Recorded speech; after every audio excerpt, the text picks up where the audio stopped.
My name is Pat Bridges. I'm the editor of Snowboarder Magazine, and here we are about a week away from the start of the 2010 Olympics in Vancouver. And I'm standing here with Bud Keene.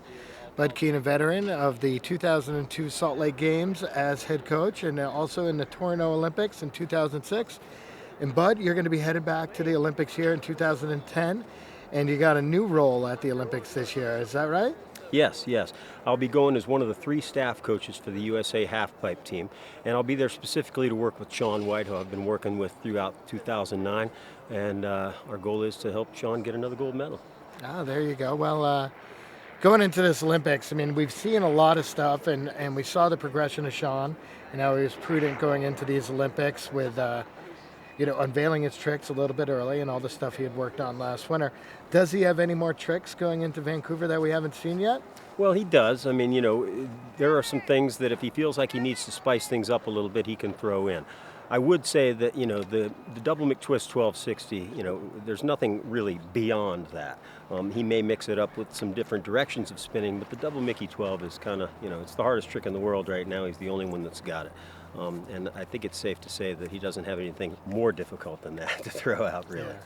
Yeah. Now, where's Sean at with that trick? I mean, obviously, it's been talked about quite a bit. Kevin Pearce, he had a very serious injury on that trick a month ago in Park City, and then Sean, a lot of people saw, he he had a very close call, let's say, at the X Games 2 weeks ago on that trick. I mean, where's he at mentally with that? Is that something he's going to keep in his runs in the Olympics, or just pull it out when he needs it? Absolutely no. The goal is to go up to Vancouver and throw that trick in both of his finals runs. Again, assuming he makes the finals.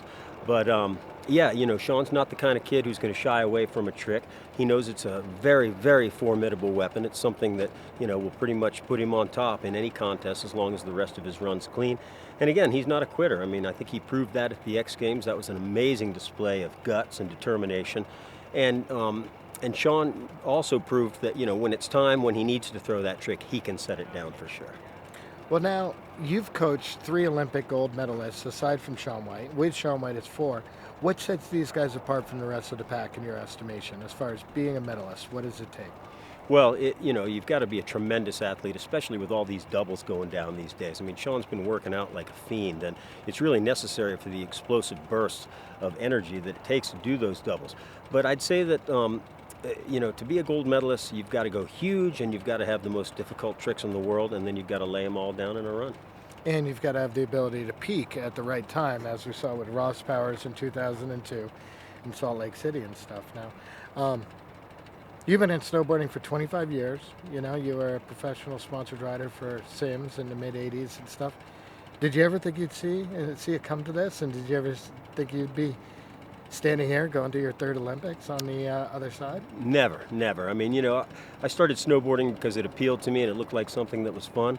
And I think I'm pretty proud to say that everything I've ever done with snowboarding was for the fun of it. I've really focused on that aspect of it all my career. Never thought any of this was coming. I never really thought about it, that it would become a real sport, and certainly not an Olympic sport. But I've ended up making my living, buying a home, and raising a family from it. So I'm pretty psyched about the way it's gone. And lastly, as we come close, the weather. They haven't had the best winter in the greater Vancouver area. And with the Olympics being held at Cyprus, right outside of Vancouver, what is the current state? Because there's a lot of speculation that the Olympics might not be up to world-class standards because of the snow conditions.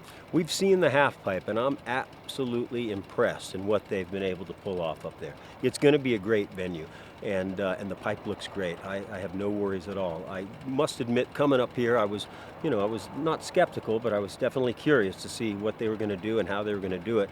And having been up to Vancouver a few days ago, like I said, I'm impressed. They pulled it off. It's going to be a great contest. And I know I said lastly before, but one more question. A lot has been made of some of the recent events and some of the riders and stuff. Who do you see as far as non-Americans, who do you see as the real contenders from international field? Yeah. Well, from what we know, and I want to stress what we know because I'm guessing that there's some stuff that we don't know. But from what we know, Kazu Kakubo from Japan, awesome rider. I think Kazu's going to be strong at the Olympics. Peetu Peronen, the Finn, amazing rider and has the ability to peak and go huge at the right time. Yuri Podlodchikov, Swiss rider, Russian, very strong right now. Those are 3 guys that we're definitely looking out for. All right, perfect. Well, good luck up there. Thanks, Pat. Bud Keene, you're going to see him. More importantly, you're going to see the people who he's coaching in Vancouver in a couple days here. On behalf of Snowboarder Magazine, good luck up there. Thanks, Pat. I'm Torstein Horgmo. And I'm Haller Helgeson. And when we're not jerking each other off, We're on snowboardermag.com.